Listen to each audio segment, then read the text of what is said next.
Well, good afternoon all. I hope everybody's having a fantastic weekend. I just wanted to do a quick knife review, or actually a couple. I've been looking over some of the knives I have, and there are times that you don't always need a $200+ EDC knife, because let's face it, all knives can cut. Now, some knives, the material and workmanship are better than others, but inexpensive EDC knives, those being less than, say, $150, they all fit the bill. And things as low as $25 can be a really nice knife. This has been my EDC collection for a while, as far as the ones I actually carry, the ones I actually wear, and the ones that have experienced EDC use. So I want to go over a couple. Now, one of them that you've seen in a ton of my videos, and is probably one of my favorite knives, happens to be the Protech HalfBreed. Now, this is a US made automatic knife. It's very small, but as far as these EDCs right here go, it's actually the most expensive in this batch.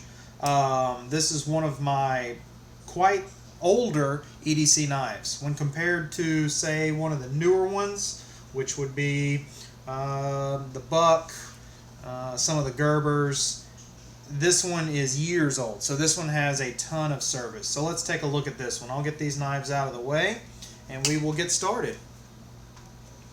Now, the Protech HalfBreed, as I mentioned before, is a US made knife. They do put the production run on it. This is the HalfBreed PR2 number 22. So production run 2 number 22 shows you how old it is. That's an inch 95 blade. That's why it's the HalfBreed. It's a full-size handle with basically a half-size blade. Now, that's inch 95 automatic S35 VN steel. Why is this knife exactly an inch 95 as claimed? Because that's what it's required in California to have an automatic knife that is not an illegal weapon. So they've shortened the blade on a full-size handle. When I saw this in a magazine years and years ago, I had to have it. Why? Because it's the perfect tool for doing the remedial task that's required of a job-based EDC.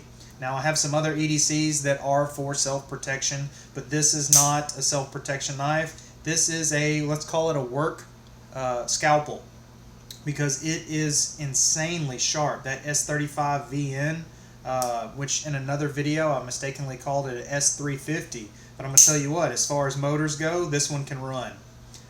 Retail on this is a $200 knife, but with production runs and newer knives, the price has come down a lot. It may retail for $200, but you can get it for $120 or $135. Question becomes, is it worth it? Well, do you want S35 stonewash steel for your blade? Yeah, you're going to pay a little bit of money. This is probably one of the lesser expensive knives that you can get this grade steel at that price. It is, again, all aluminum on the handle, except for this carbon fiber insert. Now, you can get these, or you used to be able to get a ton of these without this carbon fiber insert, and you saved about anywhere from $10 to $15. But having that carbon fiber inlaid in this aluminum, you get a 2-ounce knife that's blazing fast as an automatic. And some people have asked me, well, are you worried about that going off in your pocket? Not at all. I've never had this knife accidentally discharged, and that's because if you look here, the button is recessed. And it's recessed enough with enough pressure on the trigger that it's not going to get the accidental. I mean, if I rub my finger back and forth, it's not going to get it. I have to go over the spot, look, and push down significantly. All right, so there takes quite a bit of pressure to get this one. Now, a few unfortunate things about this little knife is that being tip up, it is only one-sided. You can't switch. And look at that shows there's some pocket lint right there. But you can't switch which side the clip goes on. It is a deep, deep carry clip. When you put this sucker in the pocket, it all but disappears, and at about 2 ounces, you can't hardly feel anything there. But trigger side, I do like this. Trigger side is inside. So when you put it in your pocket, the trigger is against your body. So if you rub onto the knife on accident or bump it, it's not going to go off. It's inside the pan. So there's some good features about it. Again, not so good with not being able to move the clip how you want, but looking at this knife, I'm not sure there's a spot you can move it to. With the design of it and the way this clip is positioned on the knife.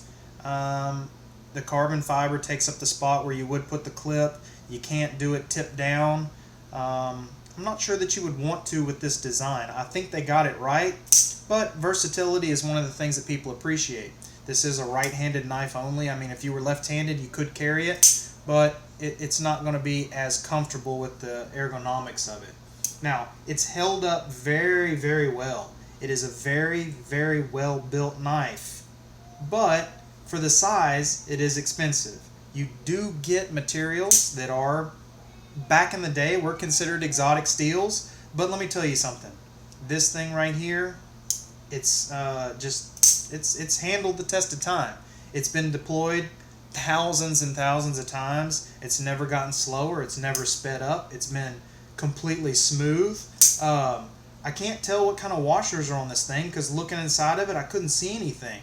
So I'm not going to tear it down or take it apart to see how the mechanism works. There's other videos that do that, but I will tell you, as far as something that you want to do, a work EDC, the Protech HalfBreed US made knife might be your best bet.